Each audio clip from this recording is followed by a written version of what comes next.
Vamos a hablar del diagnóstico de las enfermedades esofágicas con bario, la segunda parte. En esta segunda parte vamos a hablar de tumores benignos y malignos, varices esofágicas, anillos esofágicos, divertículos y desórdenes motores.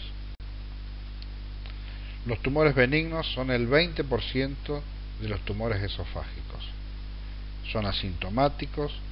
Los mucosos, el más frecuente es el papiloma, y de los submucosos el más frecuente es el leiomioma.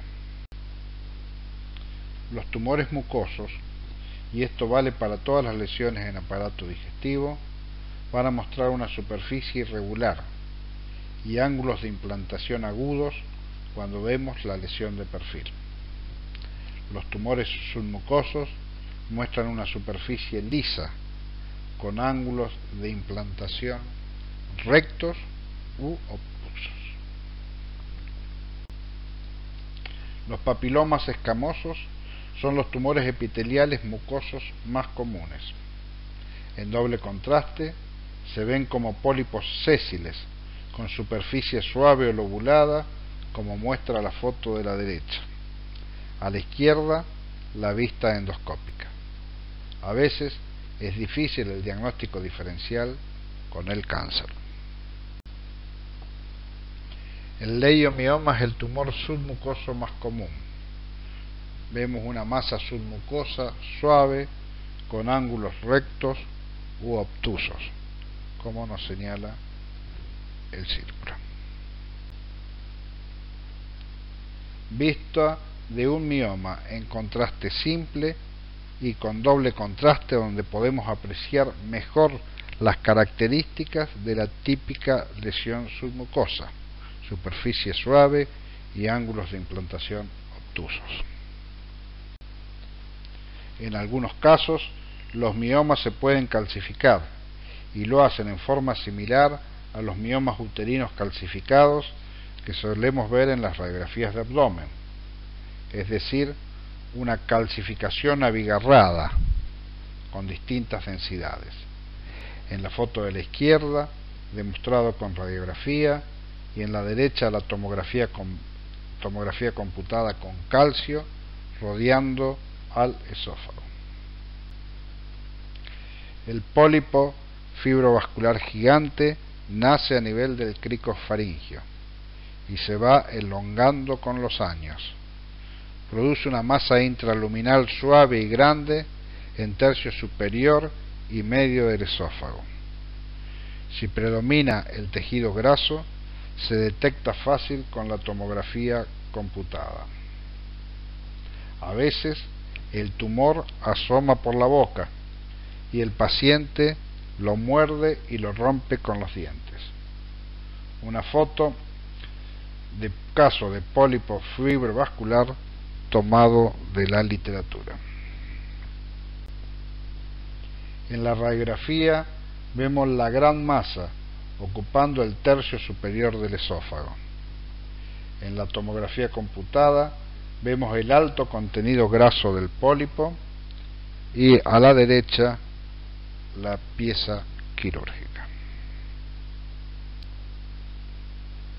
En los tumores malignos sabemos que el cáncer de esófago es el 7% de todos los cánceres gastrointestinales, según estadísticas de Estados Unidos.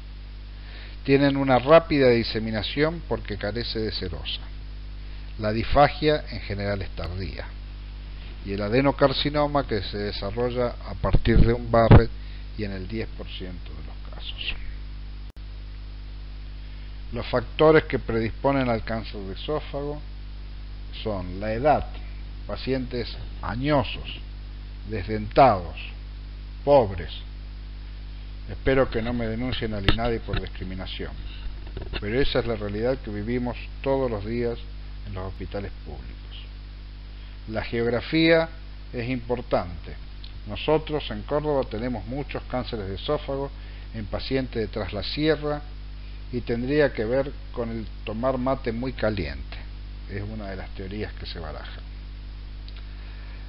Tenemos la acalasia, la estenosis cáustica, los tumores de cabeza y cuello, la enfermedad celíaca, el Plummer-Vinson, la radioterapia y también la tilosis, La tilosis es una hiperkeratosis palmoplantar.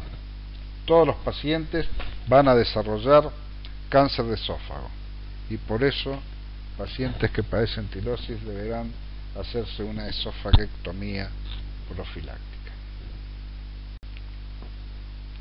Es importante poner atención a la técnica radiológica. Vemos en la foto que la lesión no se demuestra con contraste simple y sí se pone claramente de manifiesto con técnica de doble contraste. Otro caso donde la lesión puede quedar oculta solo si realizamos radiografía con contraste simple. El cáncer esofágico temprano, según un artículo medio viejo pero que todavía se aplica, habla de cáncer de los japoneses, habla de cáncer esofágico temprano cuando es un cáncer limitado a la mucosa y submucosa y sin afectación de los ganglios. Y cáncer esofágico pequeño es un tumor de menos de 3,5 centímetros de extensión y menos de 1 centímetro de altura, sin importar si hay invasión o metástasis. Aquí tenemos un cáncer esofágico pequeño en radiografía de frente y de perfil.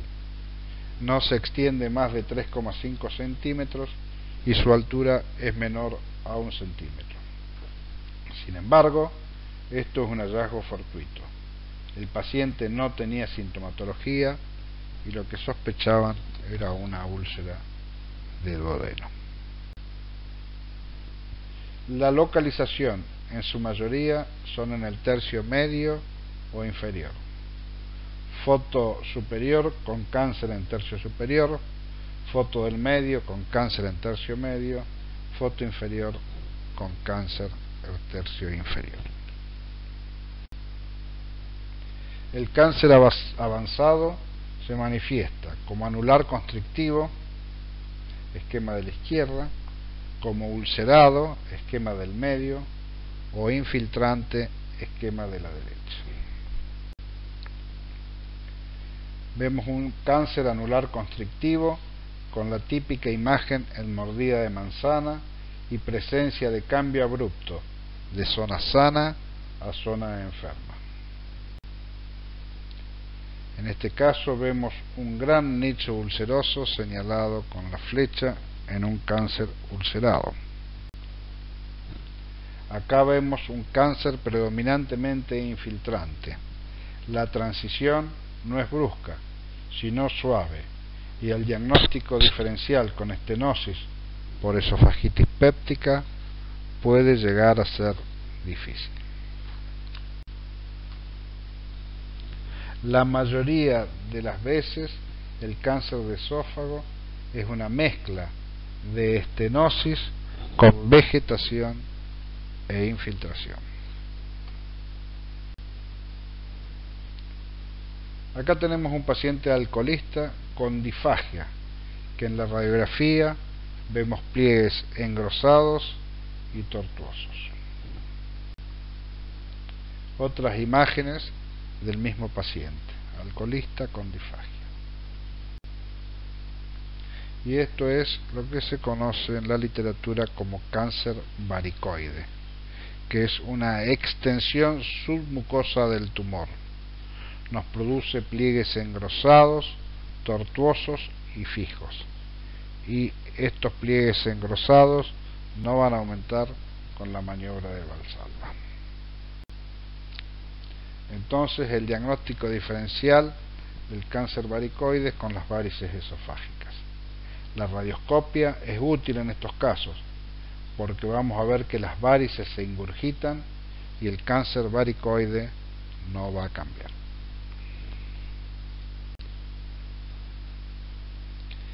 Cáncer de esófago y tomografía computada. Normalmente el paciente ya tiene el diagnóstico de cáncer de esófago por endoscopia o por radiología y lo tratamos de estadificar con la tomografía computada.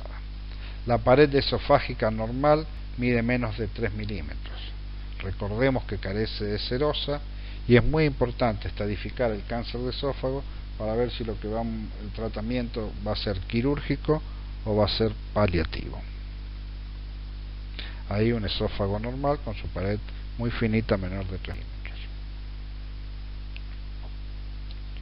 La estadificación con TC en este artículo tomado de la AJR de 1981 dice: estadio 1 es una masa polipoidea o una pared engrosada de 3 a 5 milímetros, un estadio 2 con una pared mayor de 5 milímetros, un estadio 3 con extensión a los órganos vecinos y un estadio 4 con metástasis.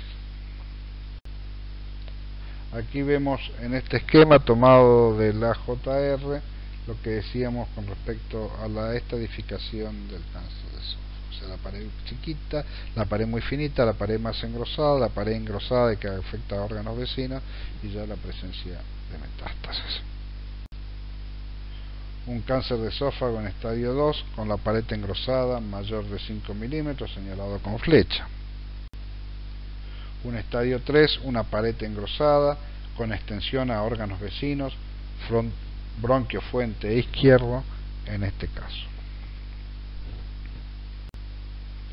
Un estadio 3 con una pared engrosada y sin plano de clivaje con la aorta. El que quiera profundizar en la estadificación del cáncer esofágico, les recomiendo ver la clase del Dr. Erasmus, PET-CT en la estadificación del cáncer esofágico, que lo pueden encontrar en la página educativa de la Federación Argentina de Radiología.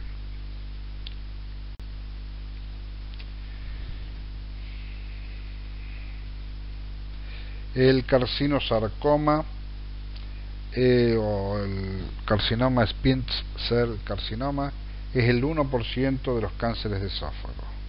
También se llama tumor de las células en uso. En general es un pólipo que mide de 5 a 15 centímetros de tamaño, lobulado y a veces pediculado. El diagnóstico diferencial se hace con el pólipo fibrovascular y con el leiomioma. Paciente con lesión vegetante sin aparente infiltración de la pared. 3 meses después aparece la lesión vegetante y que está infiltrando la pared.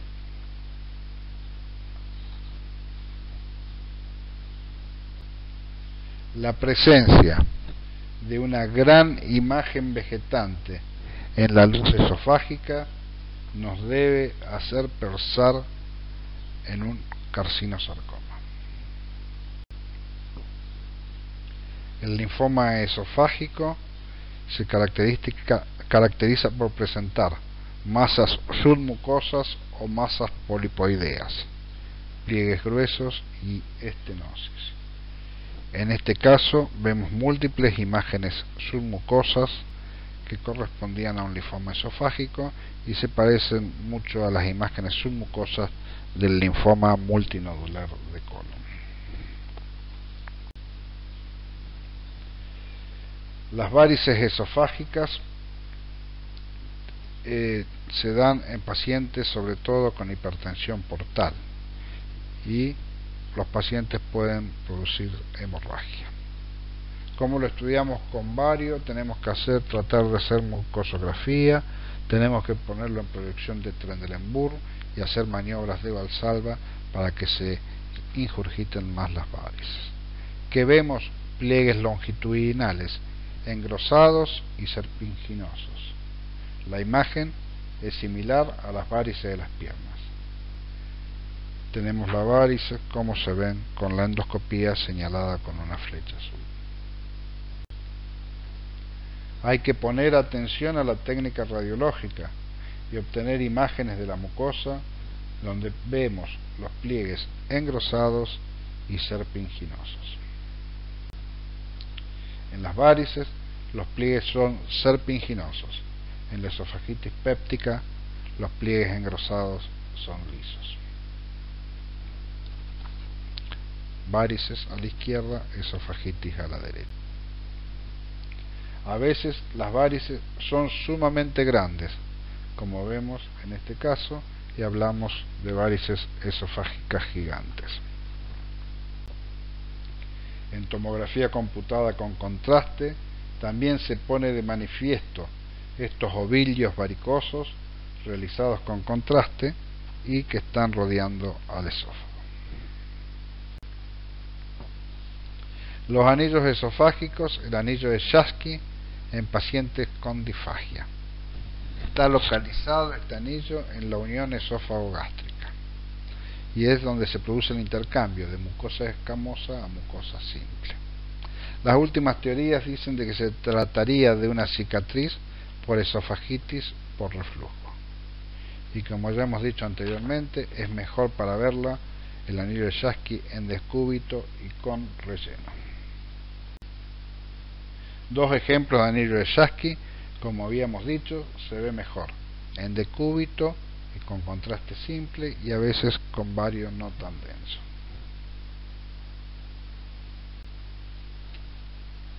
Los divertículos en general se asocian con un trastorno motor del esófago, pueden ser por pulsión o por tracción y son sacos que presentan tracción.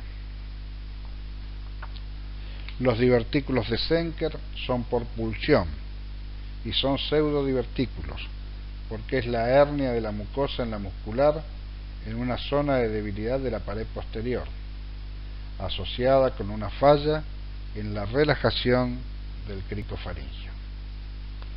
Se debe estudiar el divertículo de Zenker en radiografía de frente y de perfil, y el síntoma más común y desagradable es la halitosis.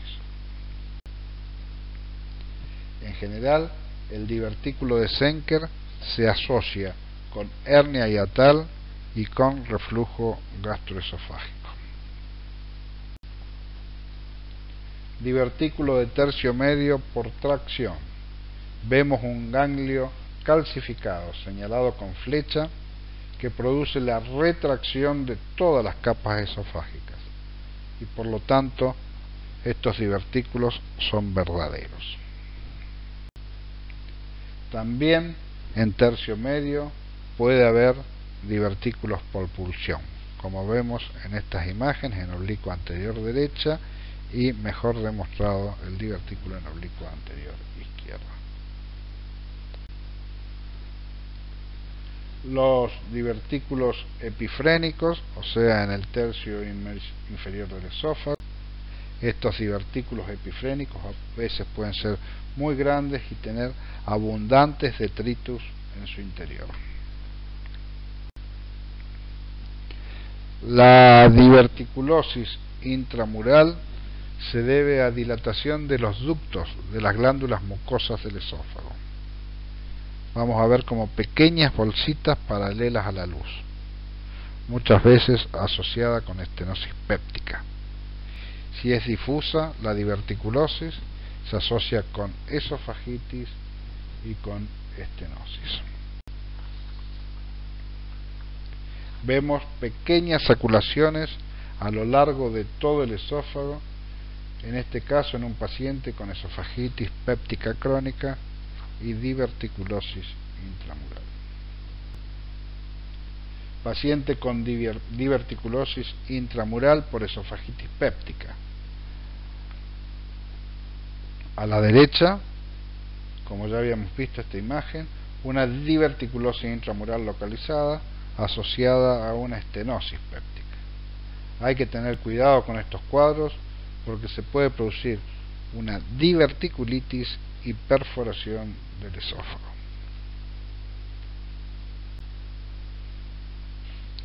De los desórdenes motores vamos a hablar un poco de la calasia. La calasia, la más frecuente es la calasia primaria idiopática. Estarían afectados los plexos miantéricos. Hay ausencia de peristaltismo primario. Hay una falla en la relajación del esfínter esofágico inferior. Hay ausencia de cámara gástrica.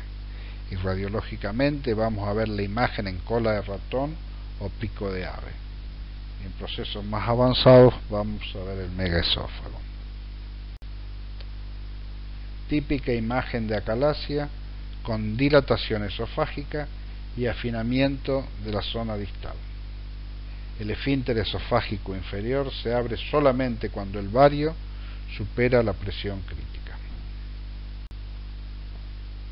Paciente con acalasia, donde vemos el esófago dilatado y la estrechez del esófago distal en pico de ave o cola de ratón.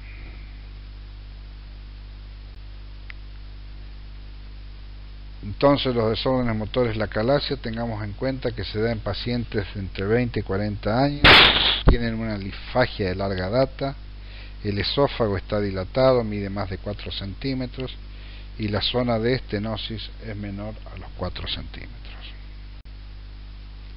La pseudoacalasia se produce por un cáncer en la unión esófago-gástrica.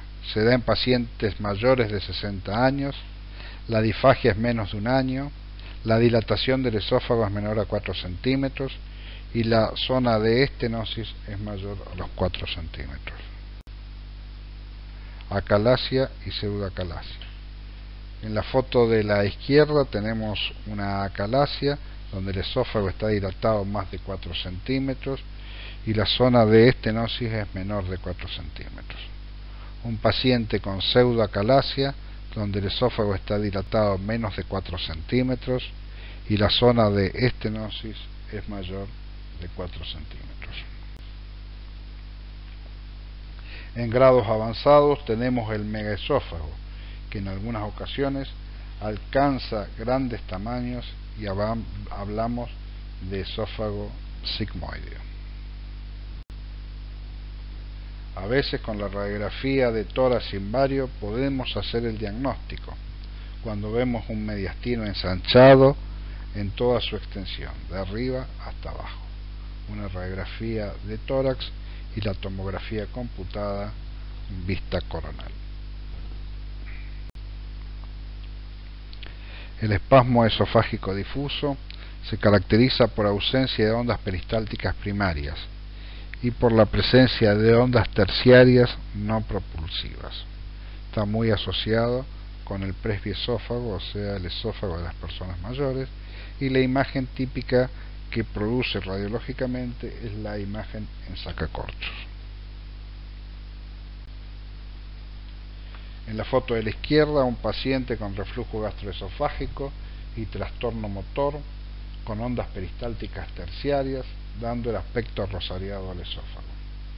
En la foto de la derecha, un paciente con severo espasmo esofágico difuso que compartimentaliza la columna varitada. Bueno, estos son los contenidos revisados. En estas dos charlas de esófago hemos hablado de la técnica radiológica, hablamos del esófago normal, hablamos de la enfermedad por reflujo gastroesofágico, hablamos de otras esofagitis aparte de la péptica, planteamos la diferencia entre tumores benignos y mostramos casos, varices esofágicas, hablamos de los anillos esofágicos, hablamos de los divertículos y hablamos de los desórdenes motores, fundamentalmente de la acalasia y del espasmo esofágico difuso. Por supuesto, el tema no se agota. Esta es una guía para ir a revisar los textos clásicos sobre el tema y las revistas de actualidad. Recomiendo el libro de radiología gastrointestinal de Gore, Levin y Laufer. Las perlitas para llevar a casa. En la esofagitis por reflujo vamos a tener pliegues gruesos, pliegues transversos, vamos a tener granularidad de la mucosa, tenemos erosiones, úlceras, estenosis, saculaciones. Estos pacientes con reflujo pueden desarrollar esófago de Barrett en el 10% de los casos, y en el 10% de los casos de los pacientes que tienen Barrett pueden llegar a desarrollar un adenocarcinoma. La candidiasis, la esofagitis por cándida, se caracteriza por placas longitudinales que a la larga nos puede llevar al esófago deshilachado. La esofagitis por herpes se caracteriza por pequeñas úlceras. Y en los pacientes que tienen acalasia, recordemos lo de los 4 centímetros. La edad del paciente, cuánto está dilatado el esófago y cuánto es el largo de la estenosis. Siempre con los 4 centímetros para ayudarnos a recordar. del cáncer de esófago puede ser un espinocelular o puede ser un adenocarcinoma. El espinocelular puede ser pequeño, que es una lesión vegetante, no más de 3,5 centímetros, en general irregular o ulcerada. El cáncer avanzado puede ser vegetante, infiltrante, ulcerado, y la mayoría de las veces estos cánceres avanzados que vemos son mixtos, es una mezcla. Y el adenocarcinoma, que se origina a partir de un esófago de Barrett, el paciente tiene reflujo gastroesofágico, desarrolla esofagitis, desarrolla la metaplasia y desarrolla el cáncer.